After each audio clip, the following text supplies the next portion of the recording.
معتزلہ وغیرہ نے چوتھی دلیل یہ پیش کی تھی کس بات پر کہ انبیاء کا درجہ فرشتوں سے کم ہے، کہ قرآن میں اللہ نے حضرت مسیح علیہ السلام کا بھی ذکر کیا ہے اور فرشتوں کا بھی ذکر کیا ہے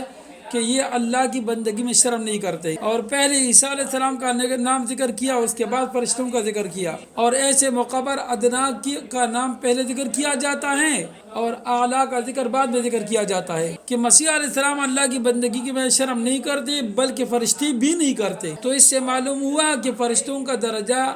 مسیح علیہ السلام سے اونچا ہے، جیسے کہ عام محاورہ میں کہا جاتا ہے کہ اس کام میں تو وزیر شرم نہیں کرتا، بلکہ وزیر کیا بادشاہ بھی شرم نہیں کرتا۔ اب وزیر کا نام پہلے ذکر ہوا اور بادشاہ کا بعد میں، اور یہ سب جانتے ہیں کہ وزیر کا درجہ بادشاہ سے کم ہوتا ہے، یہی انداز اوپر کی آیات میں بھی ہے۔ تو اس سے معلوم ہوا کہ حضرت مسیح علیہ السلام کا درجہ فرشتوں سے کم ہے، اور پھر کہتے ہیں ثم لا قائل بالفصل بین عیسیٰ علیہ الصلاۃ والسلام وغیرہ من الانبیاء، اور پھر حضرت عیسیٰ علیہ السلام اور دوسرے پیغمبروں کے درمیان نفس نبوت میں فرق کرنے کا کوئی بھی قائل نہیں، یعنی نفس نبوت میں سب یہ کہتے ہیں کہ حضرت مسیح علیہ السلام اور باقی انبیاء برابر ہے، سب رسول اللہ صلی اللہ علیہ وسلم اور ایک ادنا درجہ پیغمبر نفس نبوت میں ایک یکساں ہیں، برابر ہے۔ تو جب حضرت مسیح علیہ السلام کا فرشتوں سے ادنا ہونا ثابت ہوا تو سب پیغمبروں کے ثابت ہوا۔ شارح اس کا جواب دیتے ہیں، وہ فرماتے ہیں جواب یہ ہے ان النصارى استخدموا المسیح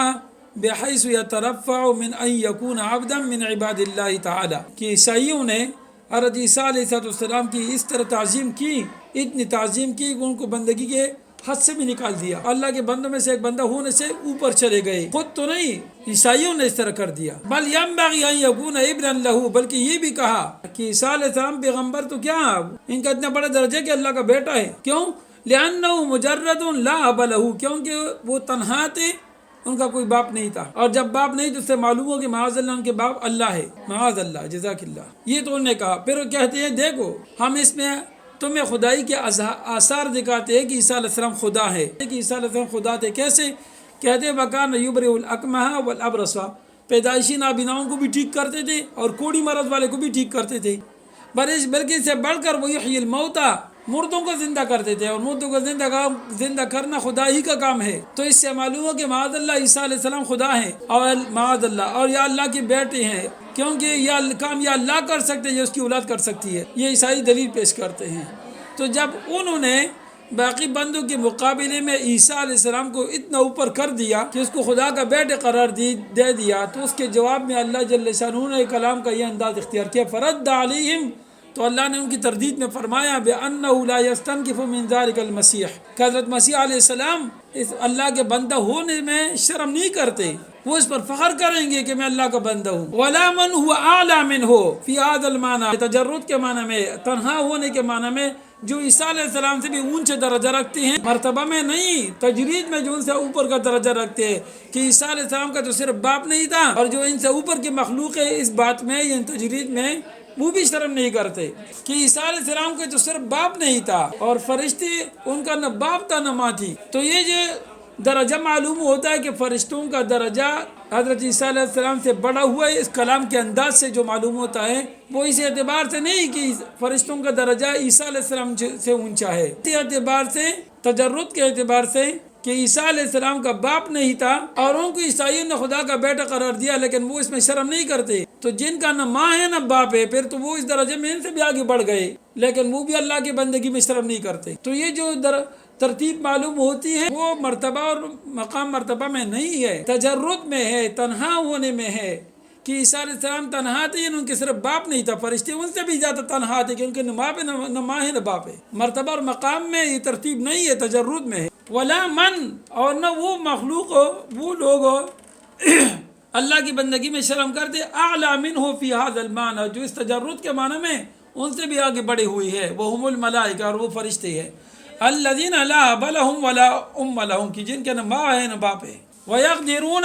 بإذن اللہ تعالی علی افعال اقوى واعجب، اور اللہ تعالیٰ کے حکم سے اور اللہ تعالیٰ کی توفیق سے فرشتے بڑے طاقتور کام کر سکتے اور عجیب عجیب کام کر سکتے ہیں، کہ عیسیٰ علیہ السلام تو مادرزاد یعنی پیدائشی نابیناؤں کو ٹھیک کرتے تھے، کوڑی مرض والوں کو ٹھیک کرتے تھے، مردوں کو زندہ کر سکتے تھے۔ فالترقی والعلو انما ہوا فی امر التجرد، تو اس میں جو ترتیب سے معلوم ہوتی ہے کہ پہلے حضرت مسیح علیہ السلام کا نام ذکر کیا، پھر فرشتوں کا، تو یہ ترتیب یہ نفس مرتبہ میں نہیں ہے، تجرد کے معنی میں ہے۔ عیسیٰ علیہ السلام ایک لحاظ سے مجرد ہیں، تنہا ہیں، اکیلے ہیں کہ ان کے باپ نہیں ہے۔ فرشتوں کے دونوں اعتبار سے مجرد ہے کہ ان کے ماں ہے نہ باپ ہے، اور وہ حضرت عیسیٰ علیہ السلام کے ان کاموں سے بھی عجیب کام کرتے ہیں۔ یعنی تم نے تو یہ کہا کہ یہ عجیب کام ہے، بندے نہیں کر سکتے، لہذا یہ خدا کا بیٹا ہیں، معاذ اللہ۔ ہاں تو لیکن فرشتے تو اسے بھی عجیب کام کرتے ہیں، اب عیسیٰ علیہ السلام نہیں کر سکتے، یہ اس سے بھی زیادہ عجیب ہے۔ یہ سب کچھ اللہ کے حکم سے ہوتا تھا، کوئی مخلوق اللہ کے حکم اور اجازت کے بغیر کچھ بھی نہیں کر سکتا۔ فرشتے میں جو طاقت ہیں اٹھا سکتا ہے تو وہ بھی اللہ کی مشیت کی وجہ سے ہے، اللہ کے ارادے کی وجہ سے ہے۔ اور عیسیٰ علیہ السلام جو مردوں کو زندہ کرتے تھے یا بیماروں کو شفا دیتے تھے تو وہ بھی اللہ کے حکم سے ہوتا تھا۔ اس لیے قرآن میں جہاں یہ واقعہ مذکور ہیں اس کے ساتھ جگہ جگہ بھی کا لفظ ہے۔ 7واں پارہ اور سورۃ المائدہ کے بالکل آخر میں جہاں عیسیٰ علیہ السلام کے ان معجزات کا ذکر ہے تو وہاں اللہ نے فرمایا وَتُبْرِئُ الْأَكْمَحَ وَالْأَبْرَصَ بِإِذْنِي وَتُخْرِجُ الْمَوْتَىٰ بِإِذْنِي، کہ تو میرے حکم اور میری اجازت سے کر سکتا تھا، اللہ کے حکم اجازت کے بغیر کچھ بھی نہیں ہو سکتا۔ اور جب اللہ کی طرف سے ہوا تو اس کو معجزہ کہا جاتا ہے، عیسیٰ علیہ السلام کا ذاتی فعل نہیں ہے، کیونکہ معجزہ پیغمبر کا ذاتی فعل نہیں ہوتا کہ جب وہ چاہے کر سکے۔ کرامت ولی اللہ کا ذاتی کام نہیں ہوتا، اللہ ہی کا ہوتا ہے۔ اس لیے جب تک اللہ نہ چاہے پیغمبر معجزہ دکھا سکتا ہے اور نہ کوئی ولی کرامت دکھا سکتا ہے۔ انہوں نے کہا ہمارے مردوں کو، بڑے باپ دادا جو مر چکے ہیں ان کو زندہ کر دو، ہم دیکھ لیں گے تو یقین آ جائے گا کہ ہاں قیامت میں مردے زندہ ہو سکتے ہیں۔ یا فرشتے لا کر ہمارے سامنے گواہی دے دے کہ آپ اللہ کے پیغمبر ہیں۔ اللہ نے فرمایا وَلَوْ أَنَّنَا نَزَّلْنَا إِلَيْهِمُ الْمَلَائِكَةَ وَكَلَّمَهُمُ الْمَوْتَىٰ وَحَشَرْنَا عَلَيْهِمْ كُلَّ شَيْءٍ قُبُلًا مَا كَانُوا لِيُؤْمِنُوا۔ قبلاً سامنے، اگر یہ ان کے ہر چیز کو سامنے رکھ دے، شام اور یمن کو بھی، اور ان کے پاس فرشتے بھی آ جائے اور وہ کہہ دے کہ حضور صلی اللہ علیہ وسلم اللہ کے پیغمبر ہے، اور ان کے باپ دادا زندہ ہو کر بتا بھی دے کہ ہاں قبر میں کیا گزر رہی ہے، یہ سب کچھ ہو بھی جائے، اس کے باوجود بھی یہ لوگ ایمان لانے والے نہیں ہے۔ اس لیے آپ ان کی باتوں سے پریشان نہ ہو، یہ ایمان نہیں لائیں گے، یہ آپ سے صرف اپنی دنیائی مقاصد پورے کرتے ہیں۔ اور اس طرح قرآن میں دوسری جگہ بھی ہے کہ یہ لوگ کہتے ہیں کہ یہ پیغمبر ہمارے پاس معجزہ کیوں نہیں لاتا، یعنی جو معجزہ ہم مانگتے ہیں۔ تو اللہ نے فرمایا، اب ان سے فرما دے کہ انما الآیات عند اللہ، کہ معجزات اور آیات اللہ کے پاس ہوتے ہیں، تو معجزہ اللہ کا کام ہوتا ہے۔ تو اگر عیسیٰ علیہ السلام مردوں کو زندہ کرتے تھے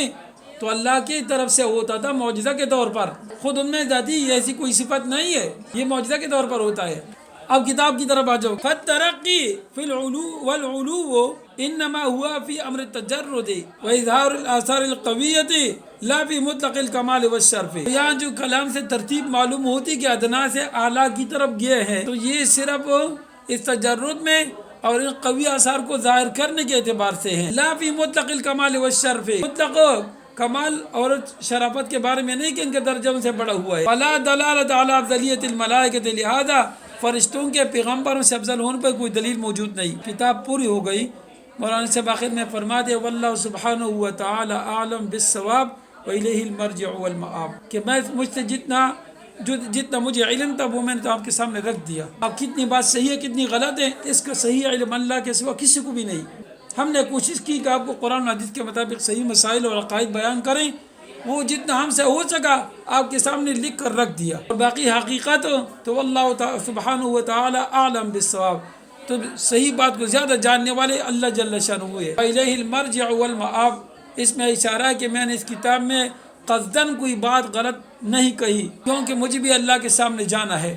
اللہ ہی کی طرف لوٹ کر جانا ہے، تو میں اللہ کے سامنے جواب دوں گا، اس لیے کوئی بات قصداً غلط نہیں کہی۔ البتہ باقی انسان ہے، کوئی بات ایسی ہو جائے جو تحقیق کے خلاف ہو تو وہ ہو سکتی ہے، لیکن میں نے قصداً کوئی بات اپنی طرف سے غلط نہیں کہی۔ آئی سمجھو کہ مجھے جتنی تحقیق تھی اس کے مطابق مسئلہ بتا دیا، باقی صحیح بات کو صحیح زیادہ جاننے والے وہ اللہ ہی ہے، اللہ سے بڑا کوئی عالم نہیں ہے۔